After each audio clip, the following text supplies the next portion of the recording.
On their 7th anniversary, a wife arrives to find her husband not alone but celebrating intimately with his young assistant. When she confronts him, he shows zero remorse. Instead, he scolds her for acting like a shrew on their anniversary. To make matters worse, he brutally attacks her appearance, saying he hates seeing her resentful face every single night. He called her an old woman. He doesn't stop.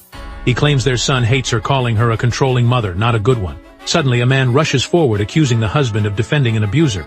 He accused him of aiding the abuser as a lawyer, and that he felt obligated to avenge his sister.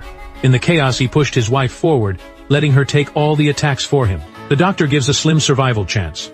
Hearing this, her husband decides to stop her medical treatment. But as she fades away, a mysterious woman appears. She is her aunt. She senses the wife's deep regret and offers to grant her one final wish. With her last breath, she makes a wish. She wants to go back and make him pay for his terrible betrayal. So the mysterious woman begins a dark ritual.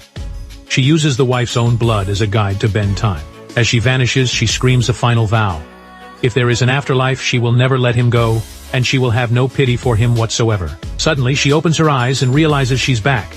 The rebirth was successful, and she is 1 year in the past. But reality sets in as her husband complains.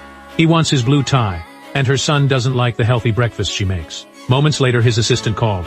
She mentions a report with 13 problems that they must discuss in person tonight. Hearing this, the wife recognizes the phrase, "He is using their old secret code to plan his secret meeting." So instead of exposing him, she decides to play along.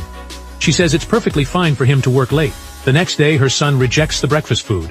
He demands burgers, saying the mistress always gives her much better meals. His son threw the breakfast she had prepared on the ground.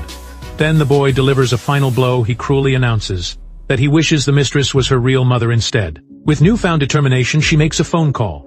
She asks her old mentor for a chance to return to her career as a lawyer. Her revenge plan begins immediately. She finds her husband at a hotel with his assistant ready to check into a room, but she calmly approaches the counter. Then she announces she booked the presidential suite as a surprise for their anniversary. The mistress invents a work excuse. She claims they are there to inspect the hotel for a client's upcoming lawsuit. Instead of getting angry, the wife calls their bluff. She suggests upgrading their room so all 3 of them can discuss the case. Upstairs, the mistress said the hotel carpet wasn't properly anti-slip. The wife's brilliant legal mind awakens.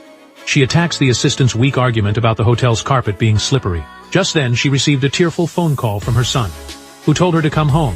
She planned to go to another room to get her bag and then leave. It turned out that the mistress had texted the boy, asking him to call his mother and tell her to go home. After getting the bag, she prepared to go downstairs so that they could stay and discuss the case in peace. She had installed video and audio recording equipment beforehand, waiting to capture evidence of her husband's infidelity. And now she had the evidence. With the evidence secured, she packs her bag.